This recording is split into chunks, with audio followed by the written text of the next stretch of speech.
मुख्यमंत्री पुष्कर सिंह धामी ने शनिवार को देहरादून स्थित अपने आवास पर वरिष्ठ पत्रकार और प्रतिष्ठित लेखक जय सिंह रावत द्वारा लिखित पुस्तक उत्तराखंड राज्य का नींव राजनीतिक इतिहास का विमोचन किया। इस दौरान पूर्व मुख्यमंत्री हरीश रावत भी मौजूद रहे। इस अवसर पर मुख्यमंत्री धामी ने लोगों से किताबें पढ़ने की आदत को बढ़ावा देने का आग्रह किया और संदेश दिया कि बुकें नहीं, बुक दीजिए।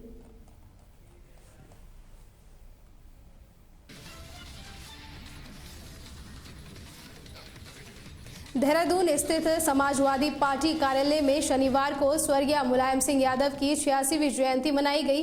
इस अवसर पर उन्हें श्रद्धांजलि दी गई। वहीं इस कार्यक्रम के दौरान एक पोस्टर जारी किया गया जिसमें उनके द्वारा लिखे दिए गए कार्यों की सराहना की गई। इस मौके पर पार्टी कार्यकर्ताओं ने संकल्प लिया कि वे नेताजी के पदचिन्हों पर चलते हुए पार्टी और समाज सेवा के कार्यों को आगे बढ़ाएंगे। 86वीं जयंती मनाई गई और इस अवसर पर एक फोल्डर जारी किया गया है जिसमें नेताजी के विचार हैं। और आज हमारे डॉक्टर HP यादव जो 85 वर्ष आयु के हो गए हैं उनको भी सम्मानित किया गया। आज हम सब लोगों ने संकल्प लिया है कि जो नेताजी के बताए हुए रास्ते हैं, समाजवाद का, जो लोकतंत्र मजबूत करने का और देश की एकता और अखंडता के लिए उसको आगे बढ़ाना है। नेताजी 7 बार सांसद रहे, 10 बार विधायक रहे और रक्षा मंत्री रहे और 3 बार मुख्यमंत्री रहे। उनका कार्यकाल सराहनीय रहा और सबसे बड़ी बात है कि नेताजी ही ऐसे व्यक्ति हैं जिनको सुभाष चंद्र बोस के बाद नेताजी के नाम से ही, चाहे पक्ष और विपक्ष, सभी लोग उनको नेताजी के नाम से ही संबोधित करते थे। उनकी जो पहचान विपक्ष के रूप में और जो विपक्षी नेता भी थे वो भी उनका बहुत सम्मान करते थे। ये नेताजी की एक खासियत थी।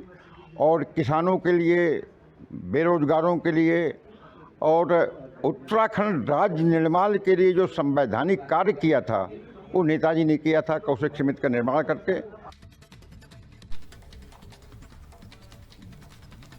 वहीं श्रीनगर गढ़वाल में कैबिनेट मंत्री गणेश जोशी ने HNB परिसर में कृषि, उद्यान, ग्राम्य विकास और सैनिक कल्याण विभागों के कामों की समीक्षा की। इस दौरान उन्होंने अधिकारियों को निर्देश दिए कि सरकारी योजनाओं का लाभ सही लोगों तक समय पर पहुंचना चाहिए। साथ ही उन्होंने दीनदयाल उपाध्याय कौशल विकास कार्यक्रम के तहत युवाओं को प्रशिक्षण देने, कलेक्टर फार्मिंग को बढ़ावा देने और कीवी, सेब जैसे फलों को प्रोत्साहित करने पर जोर दिया। वहीं मंत्री ने योजनाओं के प्रचार प्रसार को बढ़ाने के लिए न्याय पंचायत स्तर पर कार्यशालाएं आयोजित करने और कोटद्वार डुगड्डा मार्ग के सुधार कार्य को प्राथमिकता से पूरा करने का आदेश दिया।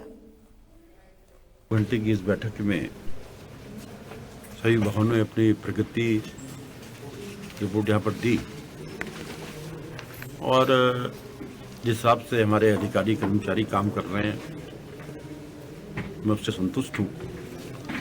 लेकिन साथ ही मैंने ये कहा है कि जो हमारी योजनाएं हैं, चाहे केंद्र की हो चाहे प्रदेश सरकार की हो, क्योंकि आज देश का प्रधानमंत्री नरेंद्र मोदी जी अगर सबसे ज़्यादा चिंता करते हैं तो हमारे किसान की करते हैं।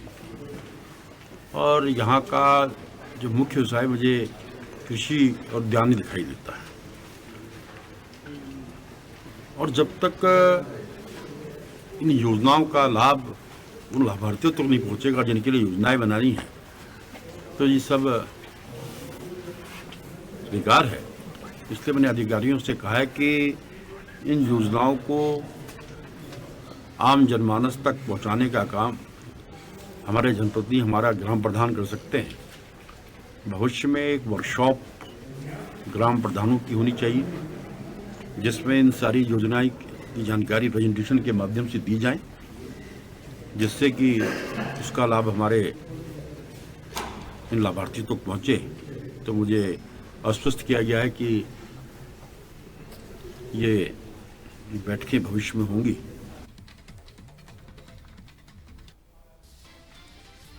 वहीं लक्सर राय बहादुर नारायण सिंह चीनी मिल ने नए पेराई सत्र के लिए गन्ना खरीदी का भुगतान शुरू कर दिया है।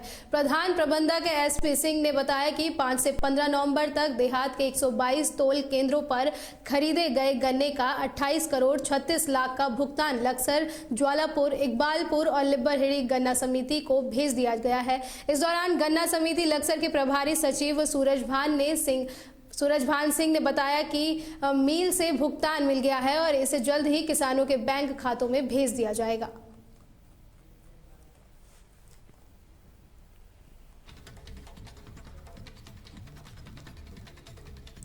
वहीं हरिद्वार के सिवडल स्कूल में 25वीं वर्षगांठ का 2 दिवसीय कार्यक्रम शुरू हो गया है। बता दें, पहले दिन कार्यक्रम में नगर विधायक मदन कौशिक मुख्य अतिथि के रूप में पहुंचे। इस दौरान उन्होंने कहा कि शिक्षा जीवन के लिए बहुत जरूरी है और आज की शिक्षा प्रणाली में सीबीएसई का योगदान बहुत महत्वपूर्ण है। साथ ही कार्यक्रम में स्कूल के संस्थापक महंत स्वामी शरदपुरी जी ने कहा कि आधुनिक शिक्षा का मकसद केवल पढ़ाई नहीं बल्कि अपने असली स्वरूप को समझना भी होना चाहिए। वहीं उन्होंने बताया कि प्राचीन और आधुनिक ज्ञान मिलकर ही शांति और सहयोग वाला समाज बन सकता है।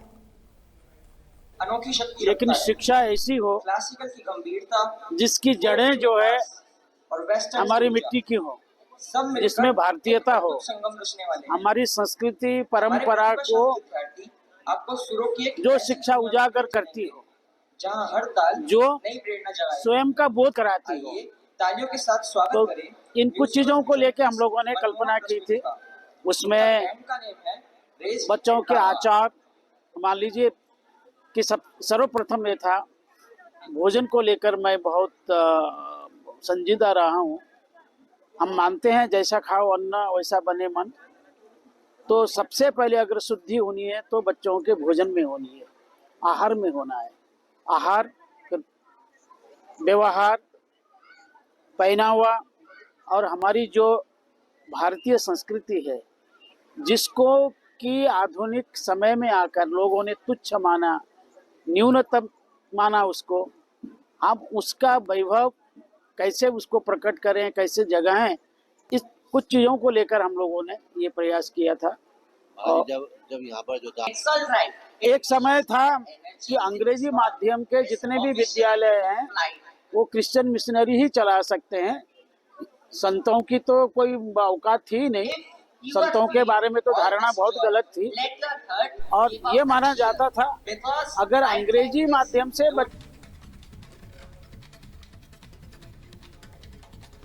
वहीं हरिद्वार स्थित अमेरिकन आश्रम में तीर्थ सेवा न्यास द्वारा विश्व सनातन महापीठ के लिए एक दिव्य और भव्य शीला पूजन समारोह आयोजित किया गया। वहीं इस अवसर पर देश विदेश से बड़ी संख्या में संत, महात्मा और हजारों सनातनी श्रद्धालु उपस्थित रहे। इस दौरान तीर्थ सेवा न्यास के परमाध्यक्ष बाबा हटयोगी ने बताया कि महापीठ का उद्देश्य देश भर में सनातन धर्म की शिक्षा, संस्कृति और सेवा को मजबूत करना है। साथ ही परमार्थ निकेतन के स्वामी चिदानंद मुनि ने इसे आने वाली पीढ़ियों के लिए सांस्कृतिक केंद्र बताया है। जो हमें सड़कों पर देखने को मिला दिल्ली में, तहलका मच जाता है। लोग सोचते व्हाट इज दिस, ऐसा क्यों? जिन्हें भगवान होना चाहिए था, जिनको भगवान का दर्जा लोग शैतान का दर्जा ले लें, तो चिंतन होता है और चिंता भी होती है। तो चिंतन के लिए सबको इकट्ठा किया जाता है, समाज जुड़ता है।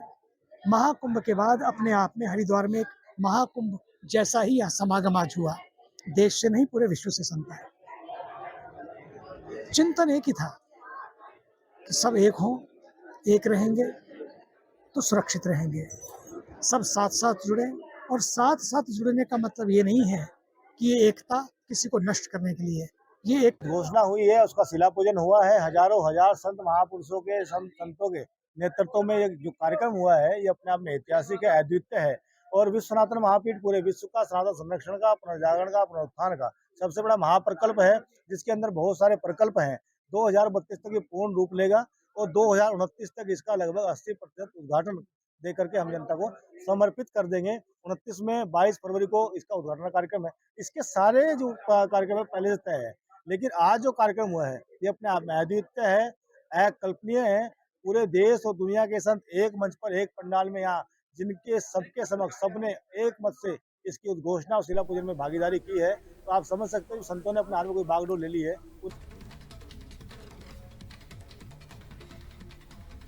वहीं पौड़ी गढ़वाल के डोभाल ढांडरी में खेत में घास लेने गई 60 साल की महिला पर घात लगाए गुलदार ने हमला कर बुरी तरह घायल कर दिया।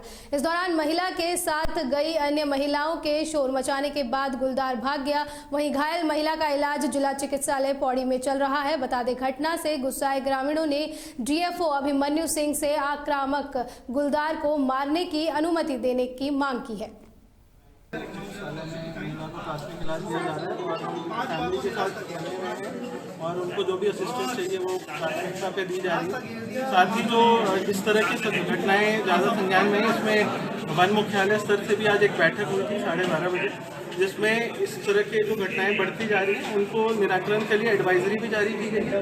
वन विभाग को स्पष्ट निर्देश भी दिए हैं और जो भी अतिरिक्त संसाधन की आवश्यकता है उसकी पूर्ति के लिए भी तत्काल धनराशि उपलब्ध कराई जा रही है, क्योंकि ये एक अनप्रेसिडेंटेड सिचुएशन हो गया अभी जब ये वन विभाग की टीम आई थी अभी और डीएफओ साहब भी आए थे, लेकिन काफ़ी शोरगुल, काफ़ी गबला हुआ यहाँ पे, आक्रोश काफ़ी था यहाँ पे जनता का।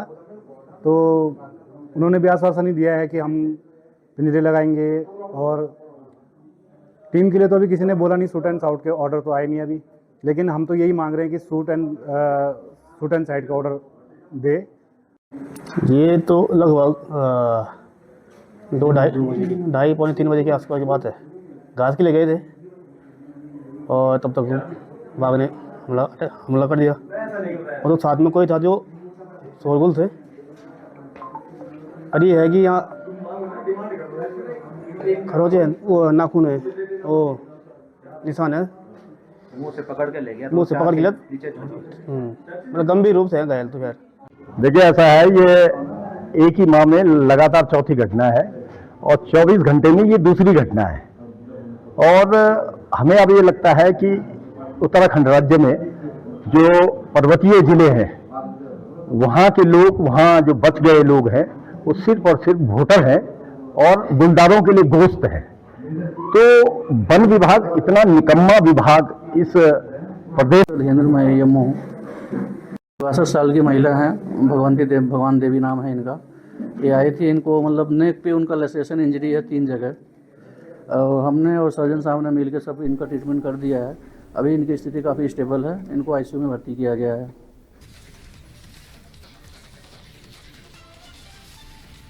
वहीं हरिद्वार से खबर है, जहां कनखल इलाके के पहाड़ी बाजार में पुरानी बिल्डिंग में भीषण आग लगने से अफरा तफरी मच गई। वहीं सूचना मिलने पर फायर ब्रिगेड की टीम मौके पर पहुंची। इस दौरान संकरा रास्ता होने के कारण टीम को सीढ़ियों की मदद से छत पर चढ़ना पड़ा, जिसके बाद करीब 2 घंटे की मशक्कत के बाद आग पर काबू पाया गया। और ये ऊपर इनकी माताजी शायद ऊपर दीवा जला के आई थी, शायद वो चूहा खींच के ले गया था, उससे नीचे कपड़े में गिर गई थी, उससे आग फैल गई सारी। फिर हम लोगों ने फायर ब्रिगेड को फोन किया, फायर ब्रिगेड आई, 1 घंटे की मशक्कत के बाद ही आग पर काबू पाया गया। कितना सामान था, क्या नुकसान? ये सब कपड़ा था, इनका स्टोर रूम था जी, स्टोर रूम में आग लगी है। कोई जानवर नहीं, कोई जानवर का नहीं, ऊपर कोई नहीं था, माताजी आ गई थी नीचे, घर में कोई नहीं था। नुकसान का तो कुछ पता नहीं भाई साहब, लेकिन ये कोई 6:30 बजे की घटना है।